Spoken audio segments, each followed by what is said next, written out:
Hindi lang 60 billion ang dapat ibalik. Ang buong halaga po niyan ay 89.9 billion ang Marcos Jr. administration. Yung 60 billion, ginastos lang po nila yun, linustay lang nila kinurakot lang nila, sinubject lang sa corruption.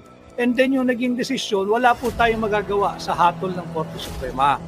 Sapagkat kinakailangan talaga merong maisampang kasong kriminal. Nahaharap sa plunder cases sa Office of the Ombudsman sina Ralph Recto, dating Finance Secretary at kasalukuyang Executive Secretary, at Emmanuel Ledesma, dating Pangulo ng PhilHealth. Ang reklamo ay inihain ng Save the Philippines Coalition kaugnay ng umano'y illegal at unconstitutional na paglipat ng 60 billion peso na pondo ng PhilHealth patungo sa National Treasury.